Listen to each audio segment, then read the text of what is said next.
오늘 함께 은혜 받을 말씀은 누가복음 24장 30절에서 35절 말씀입니다.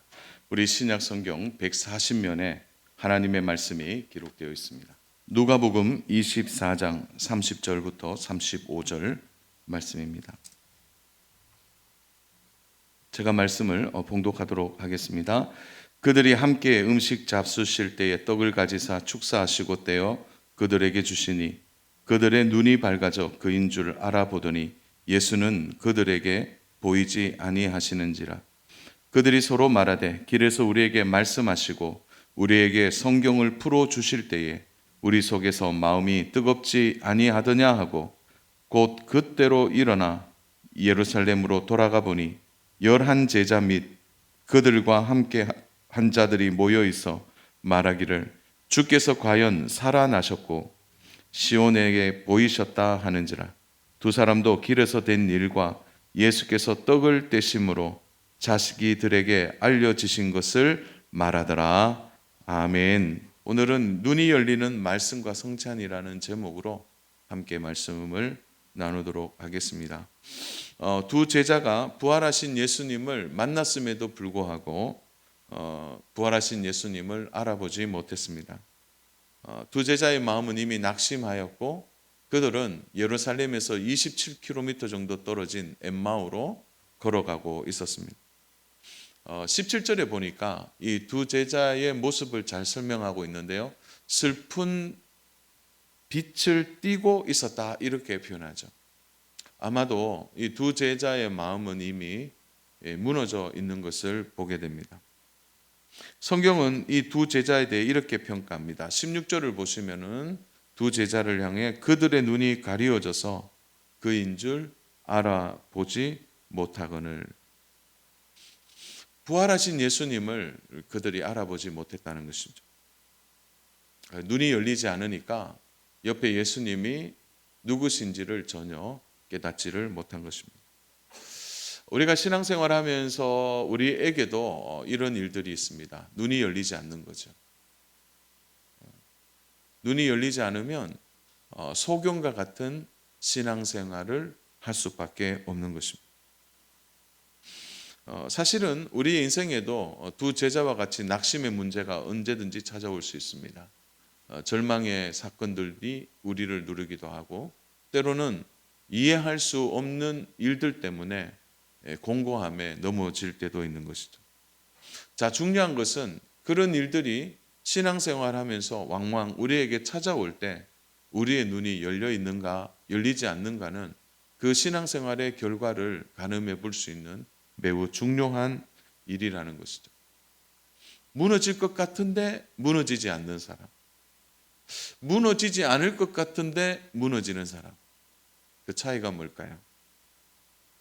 신앙생활을 오래 했다고 해서 무너지지 않는 것이 아니었죠. 신앙생활을 짧게 했다고 해서 쉽게 무너진다? 그것도 아니라는 거죠.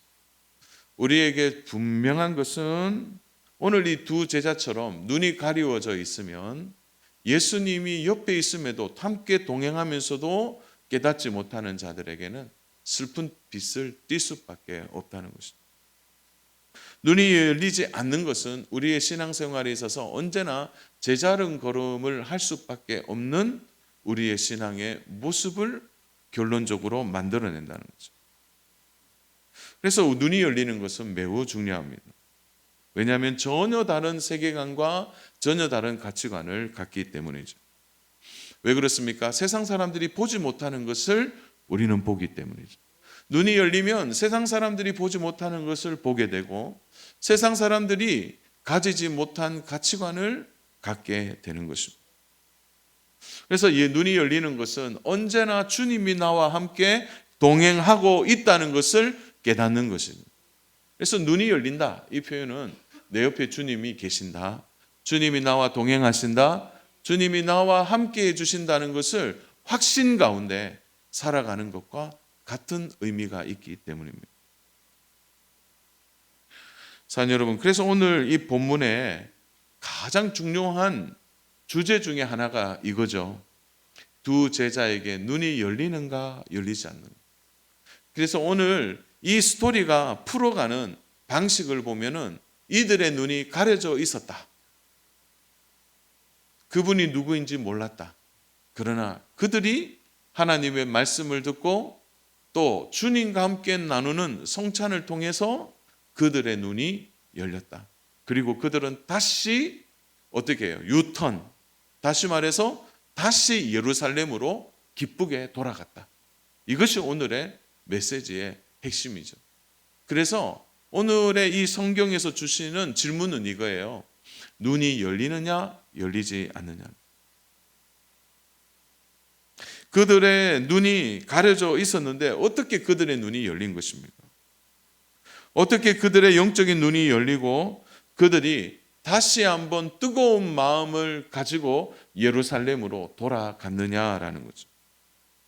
그래서 저는 오늘 우리 모두가 이 상반기 성찬 예식에 참여하면서 간절한 소망은 오늘 우리가 말씀을 듣고 성찬에 참여할 때 우리도 두 제자처럼 우리의 눈이 열리는 은혜가 있기를 축복합니다. 영적인 눈이 열리는 것이죠. 자, 그렇다면 엠마오로 가는 이 두 제자에게 눈이 밝아져 예수님을 알게 된 것은 어떤 과정을 통하여 일어난 것입니까? 자, 우리가 먼저 생각해 볼 것은 두 제자와 함께 동행하는 예수님이 그들에게 말씀을 통하여 그들의 믿음을 다시 회복시켜 주셨다는 것입니다.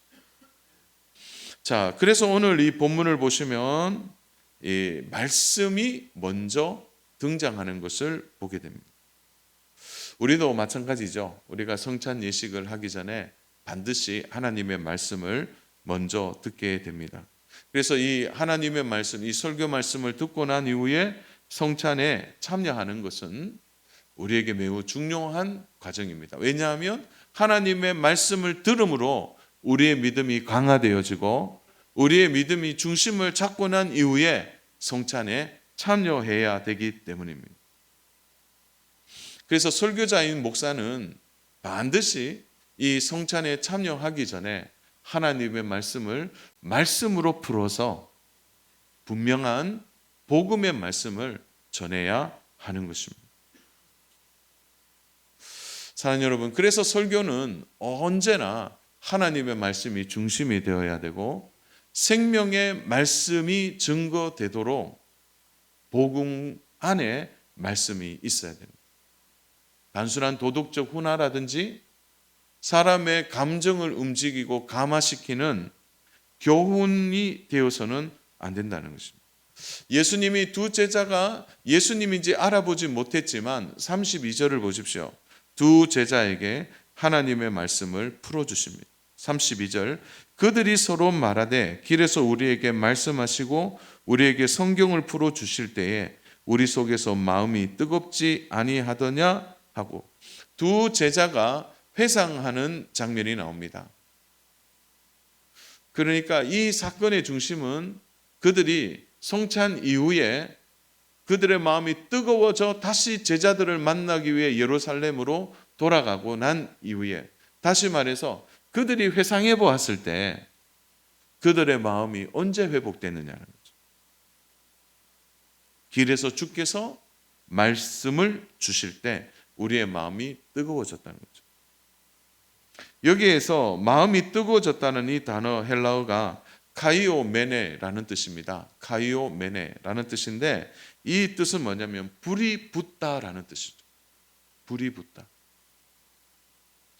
그 두 제자의 낙담된 마음에 낙심된 마음에 불이 붙은 거죠.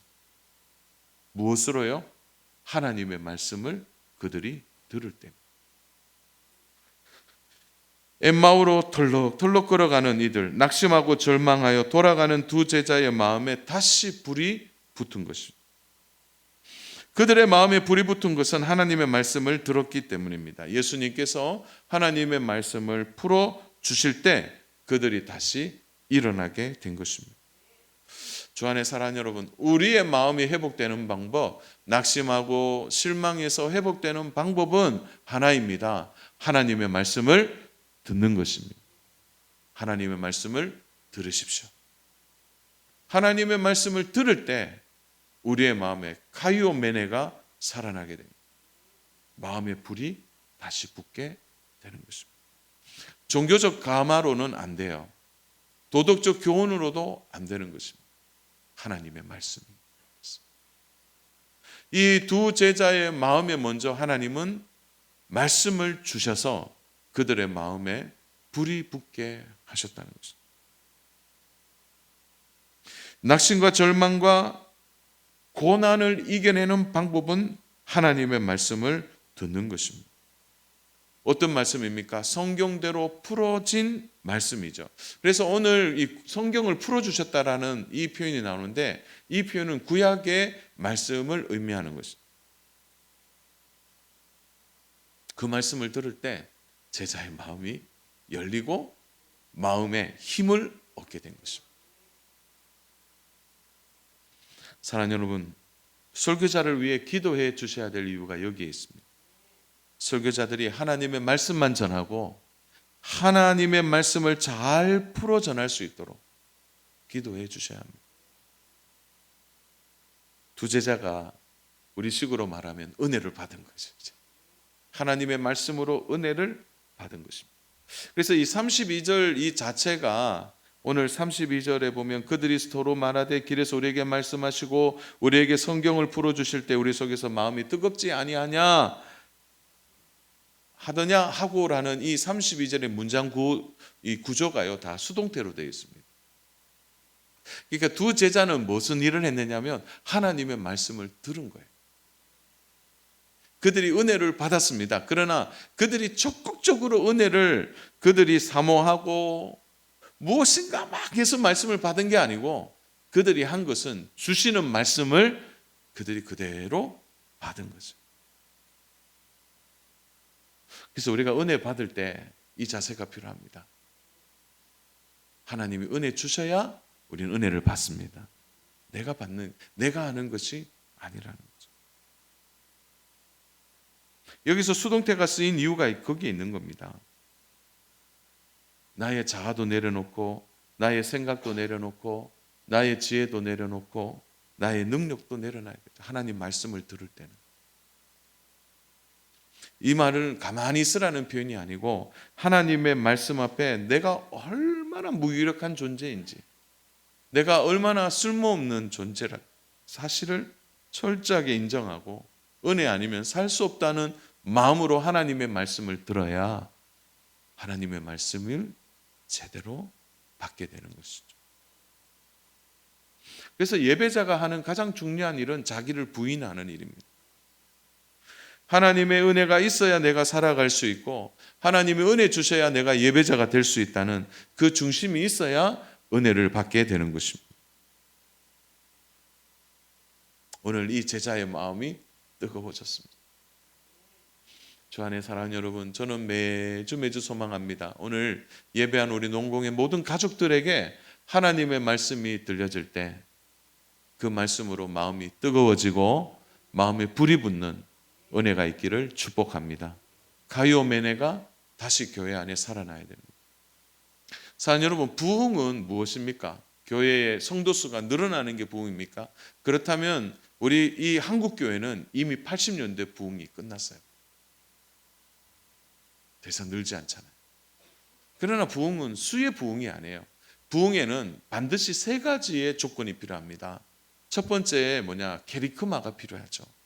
그게 뭡니까? 하나님의 말씀을 말씀대로, 하나님의 말씀이 말씀대로 선포되는 것, 하나님의 말씀이 말씀대로 전해지는 것, 케리크마가 있어요. 두 번째는 디다케가 있어야 되는 거죠. 하나님이 주시는 이 말씀을 받아서 나는 어떻게 하면 말씀대로 살아가지? 나는 어떻게 하면 하나님의 말씀대로 살아갈까라는 제자도 막 몸부림치는 거죠. 말씀대로 살고 싶은 제자의 모습, 그 디다케가 있어야 됩니다. 그리고 난 이후에 그 제자와 제자들이 만나서 코이노니아, 우리 다 알죠? 코이노니아 뭡니까? 성도의 교제가 이루어지는 거예요. 이 세 가지가 있을 때 그게 부흥이에요. 부흥. 지금도 부흥은 일어나고 있습니다. 사랑하는 여러분, 하나님의 말씀이 말씀대로 풀어지고 그 말씀을 받는 제자가 마음이 뜨거워지고 난 어떻게 제자로 살아갈까? 그 제자와 제자가 모여서 성도의 교제가 이루어질 때 그것이 부흥의 능력이요 부흥의 역사인 것입니다.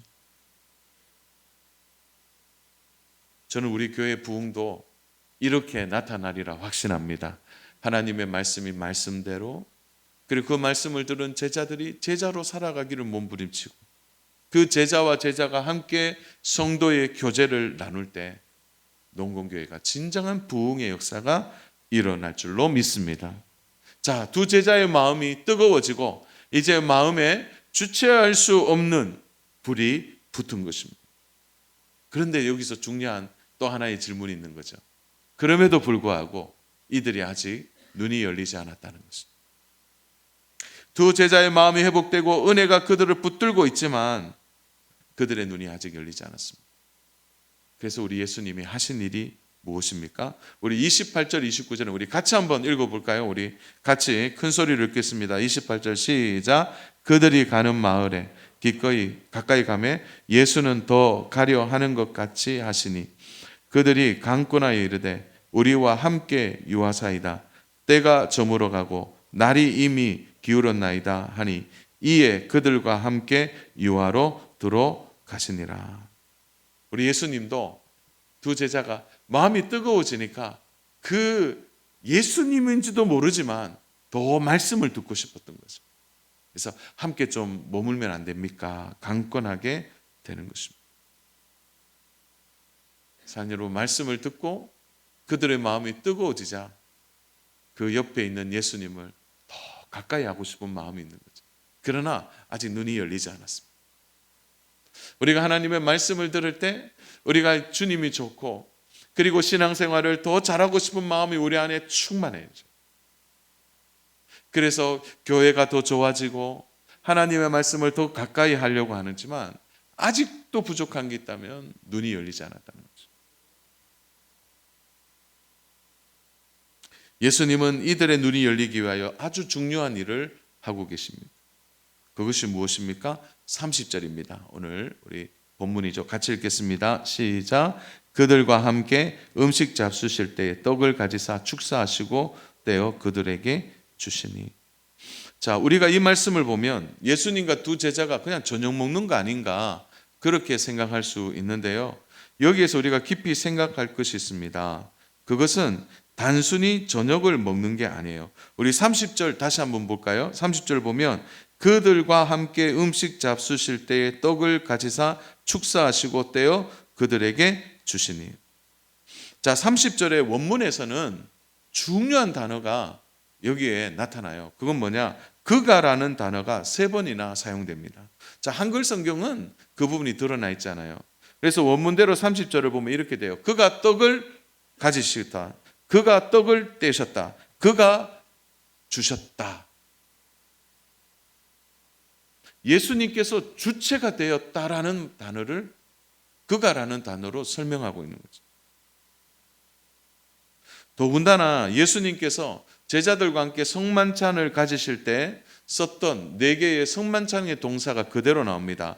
가지사 축사하시고 떼어 주시니. 이 단어가 오늘 본문 안에 그대로 사용되고 있다는 거예요. 이 4가지의 동사는 성만찬 때만 사용되는 단어인데 오늘 이 30절에서 그 단어가 어떻게 됩니까? 떡을 가지사 축사하시고 떼어 주시니. 이 4단어가 그대로 사용되고 있다는 거죠. 그래서 단순한 저녁이 아니라 두 제자와 함께 성찬을 하고 계신 것입니다. 자, 여러분, 제가 지금까지 쭉 설명이 길었습니다. 그러나 여기에서 정말 중요한 것을 얘기하고 싶어서 설명을 좀 길게 했습니다. 그것은 말씀과 성찬의 관계예요. 오늘 우리가 하나님의 말씀을 들을 때 우리에게는 바로 이러한 마음의 역사가 일어나요. 마음이 뜨거워져요. 마음에 불이 붙습니다. 그리고 그 불붙은 마음을 가지고 더 주님을 붙들고 싶지만 아직 눈이 열리지 않아요. 그럴 때 주님이 하신 일은 가려진 예수님을 볼 수 있도록, 그들의 눈을 열 수 있도록 성찬을 통하여 이 귀한 일을 하고 계십니다. 그래서 바로 우리가 알 것은 성찬은 은혜의 통로가 된다. 은혜의 통로가 된다. 자, 31절을 보십시오. 우리 같이 한번 31절을 크게 합독하겠습니다. 그들의 눈이 밝아져 그인 줄 알아보더니 예수는 그들에게 보이지 아니하시는지. 이것 때문에 예수님께서 그들과 함께 하셨습니다. 성찬을 통하여 그들의 눈이 열리고 예수님을 보게 된 것입니다. 두 제자의 영안이 열린 것입니다. 그러므로 성찬을 우리는 뭐라고 말하죠? 보이는 말씀이다, 이렇게 말합니다. 저는 오늘 성찬에 우리 성도 한 분 한 분이 참여할 때 철저하게 우리가 죄인이라는 사실을 인정하고 주의 은혜가 아니면 살아갈 수 없는 존재라는 수동적 마음을 가지고 이 성찬에 참여하셔야 합니다. 그리고 이 말씀으로 준비되었다면 이 성찬을 통하여 하나님이 우리의 눈을 열어주시고 우리의 마음을 열어서 우리의 믿음이 성찬을 통해 더 강화되어지는 은혜를 우리 모두가 누렸으면 좋겠습니다. 그러므로 두 제자를 향하여 성찬을 하실 때 예수님은 떡을 가지사 축사하셨어요. 이것을 우리는 떼어진 떡이라고 말하고요. 또 오늘 본문에 등장하고 있지는 않지만 성만찬에 반드시 필요한 것은 부어진 잔입니다. 그것은 주님이 흘리신 피가 되는 것입니다. 그래서 우리가 떡과 잔을 대할 때 이것은 떼어진 떡이요 흘리신 피로 우리가 주 안에 참여하게 되는 것입니다. 찢김과 흘림이 바로 성찬의 중심이 되는 것입니다. 이것은 오직 십자가를 바라보도록 하는 중요한 의미가 있는 것입니다. 사랑 여러분, 혹여나 제의적 의미로만 참여하지 마십시오. 또 성찬의 형식이나 성찬의 분위기에 마음을 빼앗기서는 안 됩니다. 누구를 위한 찢김이고 누구를 위한 흘림인지를 우리 성도 한 분 한 분의 분명한 눈으로 직접 보고 만지고 마시고 씹음을 통하여서 보이는 예수님을 만나는 은혜가 성찬을 통해 있기를 주님의 이름으로 축복합니다. 그래서요, 성찬에 있어서 가장 중요한 태도는 하늘에 우리의 마음을 두는 것입니다. 초대교회의 많은 기록들 가운데 성찬 예식을 거행할 때 반드시 이 말을 하고 떡과 잔을 들면서 했다고 합니다. 그 말이 뭐냐? 수루숨 고르다 라는 단어예요. 좀 발음이 어렵죠? 수루숨 고르다. 이것은 뭐냐면 내 마음을 올리다는 거예요. 내 마음을 올리다. 그래서 초대교회 성도들이 성찬에 참여할 때 잔을 가질 때 수루쿰 고르다라고 말하고 잔을 잠시 높이 들었다가 하늘을 향하여 자기를 바라보면서 하늘을 향하여 보고 잔을 마셨다고 해요. 떡도 마찬가지예요. 하늘을 보면서 수루쿰 고르다. 나의 마음을 하나님께 올리다. 그렇게 하고 성찬에 참여했다는 것입니다. 그래서 초대교회는 매우 중요한 이 멘트가 있었다고 합니다. 그것은 나의 마음을 들어서 하늘에 계신 그리스도를 바라봅시다. 모두가 이렇게 외치고 함께 성찬에 참여했다는 것입니다. 오늘 우리가 이 성찬에 참여할 때 말씀을 들음으로 우리의 마음이 뜨거워진 이 마음으로 우리의 마음을 하나님께 올려드려서 함께 찢기시고 흘리신 그 피와 찢기신 그 살을 먹고 마실 때 우리의 마음이 하나님께 올려 들려지고 또한 동시에 우리의 마음이 열려서 우리의 눈이 열려서 부활하신 주님을 바라보는, 그리하여 내 마음속에 깊은 하나님에 대한 사랑이 다시 확인되고 우리의 눈이 열리는 은혜가 저와 우리 성도님들에게 있기를 주님의 이름으로 축복합니다. 2세기가 지나면서 초대교회 성도들의 그 정성을 들이는 성찬이 형식적으로 바뀌기 시작했습니다. 점점 형식적이고 화려하게 바뀌었습니다. 성찬의 본질을 잃어버린 것입니다. 아무리 성찬에 참여해도 그들의 눈이 열리지 않았습니다. 그들의 마음이 교만해진 것이죠. 오늘 우리에게 주어진 이 성찬 앞에서 사랑하는 여러분, 올해 가장 확실한 신앙 고백하시기를 바랍니다.